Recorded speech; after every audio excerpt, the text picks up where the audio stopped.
தமிழர் திருநாளாம் பொங்கல் பண்டிகையின் தொடக்கமாக இன்று போகி பண்டிகை கொண்டாடப்பட்டது. பழையன கழிந்து புதியன புகும் வகையில் மக்கள் வீடுகளை சுத்தம் செய்து பொங்கல் பண்டிகையை வரவேற்றனர். போகி பண்டிகையை ஒட்டி பழைய பொருட்கள் எரிக்கப்பட்டதால் புகை மூட்டம் காணப்பட்டது. சென்னை நகரில் காலை வேளையில் கடுமையான புகை மூட்டம் காணப்பட்டு எதிரே வரும் வாகனங்கள் கூட தெரியாத நிலை இருந்தது. இதன் காரணமாக விமான சேவை பாதிக்கப்பட்டது. 30க்கும் மேற்பட்ட விமானங்களின் புறப்பாடு நேரம் மாற்றியமைக்கப்பட்டது.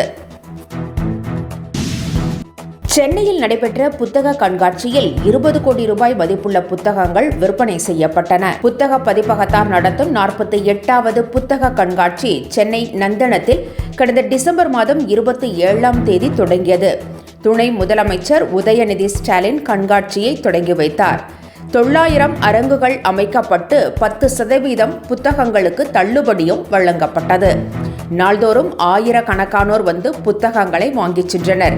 நேற்று கண்காட்சி நிறைவு பெற்ற நிலையில் 20 லட்சம் பேர் கண்காட்சிக்கு வந்ததாகவும் 20 கோடி ரூபாய்க்கு புத்தகம் விற்பனை செய்யப்பட்டதாகவும் பபாசி தெரிவித்திருக்கிறது.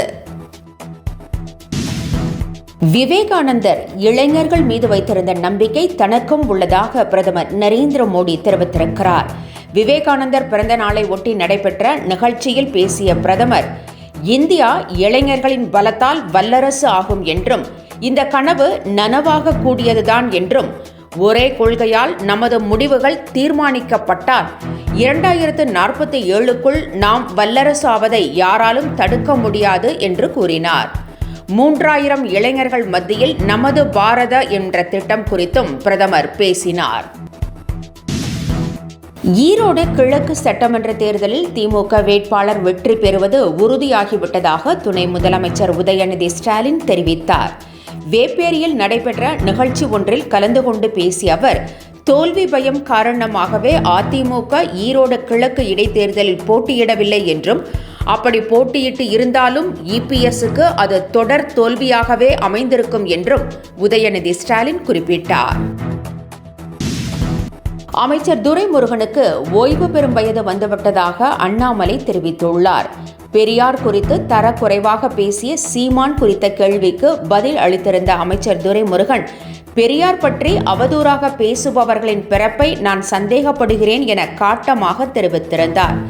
இதற்கு பதில் அளித்துள்ள அண்ணாமலை, தங்கள் பிறப்பு நல்ல பிறப்புதான் என்றும், துரைமுருகனுக்கு அரசியலிலிருந்து ஓய்வு பெறும் வயது வந்துவிட்டதாகவும் குறிப்பிட்டார். ஆருத்ரா தரிசனத்தை ஒட்டி இன்று கடலூர், ராமநாதபுரம் ஆகிய மாவட்டங்களில் பள்ளி, கல்லூரி மற்றும் அரசு அலுவலகங்களுக்கு விடுமுறை அறிவிக்கப்பட்டுள்ளது. சிதம்பரம் நடராஜர் கோவிலில் ஆருத்ரா தரிசனம் இன்று நடைபெறுகிறது. இதேபோல ராமநாதபுரத்தில் உத்தரகோசமங்கை ஆருத்ரா தரிசனமும் நடைபெறவுள்ளது. இதனால் இந்த இரு மாவட்டங்களுக்கும் அரசு விடுமுறை அறிவிக்கப்பட்டுள்ளது. யார் அந்த சார் என்று மக்கள் அனைவரும் கேட்கிறார்கள் என்றும், அதனால் சில நாட்களாக அமைச்சர் மா சுப்பிரமணியத்தை காணவில்லை என்றும் முன்னாள் அமைச்சர் ஜெயக்குமார் விமர்சித்திருக்கிறார். முதலமைச்சர் பங்கேற்ற நிகழ்ச்சியில் கூட மா சுப்பிரமணியத்தை காணவில்லை என்றும் ஜெயக்குமார் கூறியுள்ளார். ஆளும் கட்சி மக்களின் விரோதத்தையும் அதிருப்தியையும் சம்பாதித்திருப்பதாகவும் 2026இல் இந்த ஆட்சிக்கு முற்றுப்புள்ளி வைக்கப்படும் என்றும் ஜெயக்குமார் கூறினார். மை இந்தியா 24/7 முக்கிய செய்திகளை உடனுக்குடன் தெரிந்து கொள்ள உடனே சப்ஸ்கிரைப் பண்ணுங்க, பெல் பட்டனை பிரஸ் பண்ணுங்க. என்றும் உங்களுடன் மை இந்தியா.